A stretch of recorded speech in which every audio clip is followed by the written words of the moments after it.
Hi guys, so today I'm doing a review on the camper van build I done a couple of months ago. I know I had a lot of questions on the channel.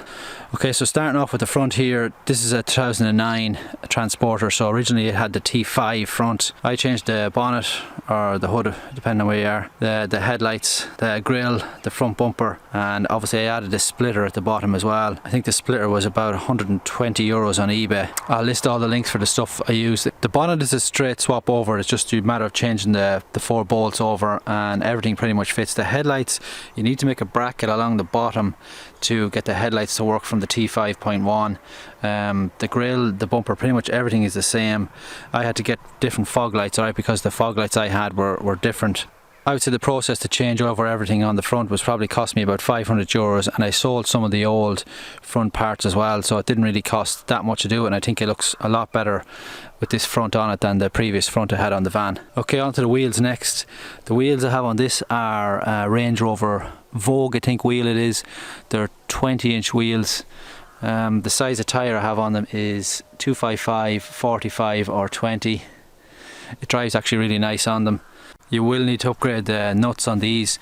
These come with you can get a special kit there with a little spacer just to adapt the Range Rover wheels to fit the Transporter.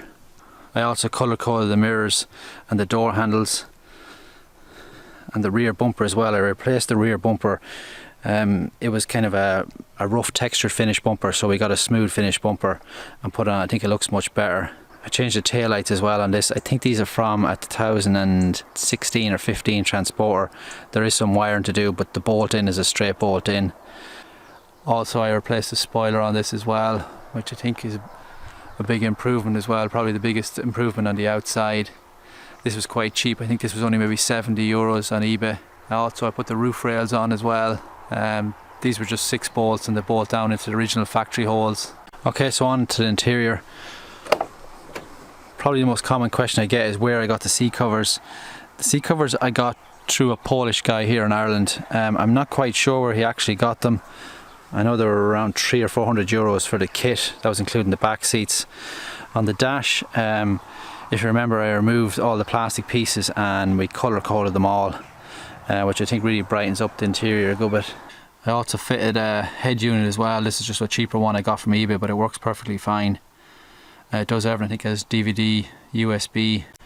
Also, the gear gaiter was in quite poor condition and I replaced the gear knob and the gear gaiter for a new one. And we got some nice floor mats as well. That's pretty much it for the front of the van. Now into the back of the van. Okay, so onto the part most of you are waiting to see, the interior. I've added a few more bits since the video. Since the video I've added in a TV, it's a DVD and USB. It's quite handy.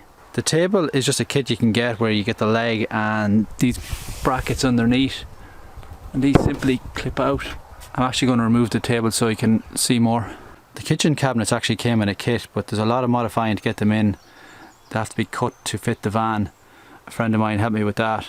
I painted all the doors in a Toyota colour, a metallic colour, which I think looks quite nice. This is the SMEV unit. This was about 300 euros. It was quite expensive. We have water. We have a gas for cooking as well. We've it all plumbed in for gas, but we actually haven't a cylinder gas in yet. Over here is just switches for turn on and off lights. Obviously you can charge your phone as well. We've it wired in for that. Then we put a back LED lighting on the back, which I think is quite nice. Inside here we have the tanks for the water. You can see a lot of the wiring and plumbing that goes into it. My brother actually done a lot of the wiring on this. We fit LED lights in the roof as well. These were quite cheap. We got them on eBay. I also left the factory lighting in it as well, because it was a matter of just cutting a hole and the wiring was already there. I said it'd be just as easy to leave it. The cloth inside we used was a 4-way stretch cloth, which is easy enough to use, but it can be tricky for areas around, like around the wheel arch and stuff like that, but you get the hang of it after a while. This is the rollout bed I fitted. It was quite tricky to fit because you need to line it up with the flat part of the floor underneath, so you can put 3 plates in to bolt it down. So you can have to do a lot of measuring before you actually put it in. This center cushion lifts up and you can lift this up, and then you 2 locks here that you pull and slide out. I'll slide out there now in 1 minute.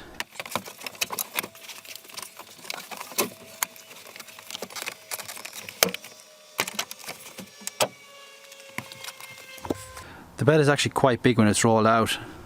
I'd say you would sleep in it quite comfortably. I haven't actually slept in it myself yet. A little bit tricky to get the seat back in, but you get used to it.